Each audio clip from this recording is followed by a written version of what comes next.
21 अगस्त 2024 को बहुजन समाज के कई संगठनों ने मिलकर भारत बंद का ऐलान किया है।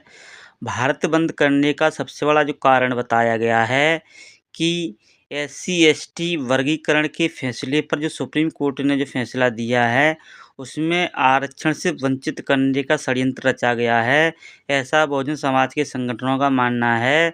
साथियों, इसमें जो बहुत सारी बातें ऐसी आ रही हैं कि SC/ST आरक्षण है, उसमें क्रीमी लेयर लागू किया गया है और क्रीमी लेयर के माध्यम से आरक्षण ख़त्म कर दिया जाएगा, क्योंकि इसके पहले भी OBC समाज का आरक्षण था, वो क्रीमी लेयर के माध्यम से 0 कर दिया गया है। भारत में OBC 52% है, संविधान ने 52% आरक्षण दिया है, लेकिन सुप्रीम कोर्ट ने मात्र 27% आरक्षण लागू किया है। उसके बाद भी क्रीमी लेयर की वजह से OBC को मात्र 4% आरक्षण मिला है। SC/ST को भी देश में 21% है, लेकिन आरक्षण मात्र 14% मिल रहा है। अगर क्रीमी लेयर लागू हो जाता है तो SC/ST भी आरक्षण से वंचित हो जाएगा।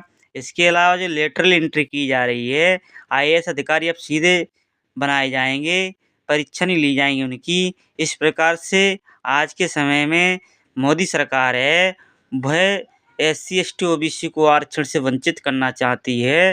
अगर आरक्षण से वंचित समाज हो जाता है तो 1947 के पहले जो मनुस्मृति लागू थी, उसके द्वारा जो बहुजन समाज को गुलाम बनाने का षड्यंत्र रचा गया था, वैसा ही षड्यंत्र रचने का कार्य किया जा रहा है। आरक्षण खत्म होते हुए बहुजन समाज के बच्चे कभी नौकरियों में नहीं लगेंगे। ये समाज हक अधिकारों से वंचित किया जाएगा। हक अधिकारों से वंचित करने के बाद इनका आंदोलन खत्म कर दिया जाएगा। आंदोलन खत्म होने के बाद हम अधिकारों की बात नहीं कर पाएंगे। एक तरफ से मनुस्मृति लागू हो जाएगी। नरेंद्र मोदी सरकार यही चाहती है कि देश के अंदर SC/ST OBC पिछड़ा समाज है, वह कभी अधिकारों की लड़ाई ना लड़े, ताकि बीजेपी की राह आसान हो जाए। क्योंकि बीजेपी लगातार आरोप लगते रहे बीजेपी के ऊपर, EVM मशीन में घोटाले के माध्यम से सरकार चुनाव जीत कर आ रही है।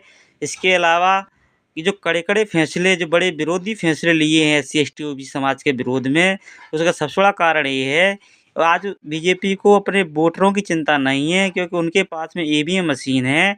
EVM मशीन में घोटाला करके वो चुनाव जीत जाते हैं। उनको किसी के वोट से कोई मतलब नहीं है। उसकी वजह से ही वो लोग ऐसे फैसले दे रहे हैं, जो समाज को आघात पहुँचाने का कार्य कर रहे हैं, अधिकारों से वंचित करने का कार्य कर रहे हैं। आज के समय में स्थिति देखी जाए तो SC/ST OBC के लोग नौकरियों में नाम मात्र लोग हैं। राष्ट्रपति सचिवालय में 49 पद हैं, उसमें ब्राह्मण समाज के 7 होने चाहिए, वो 45 पर कब्जा किए बैठे हुए हैं। अनुसूचित जनजाति के 11 पद होना चाहिए, मात्र 4 पद हैं। OBC पिछड़ा वर्ग के 25 पद होना चाहिए, उसमें मात्र 1 पद है। प्रधानमंत्री कार्यालय में 35 पद हैं कुल, उसमें 5 ब्राह्मण समाज के होने चाहिए, उसमें 33 कार्यरत हैं। अनुसूचित जनजाति के 8 पद चाहिए, मात्र 2 ही लोग उसमें कार्यरत हैं। OBC समाज का 18 लोग चाहिए, उसमें एक भी OBC का व्यक्ति नहीं है।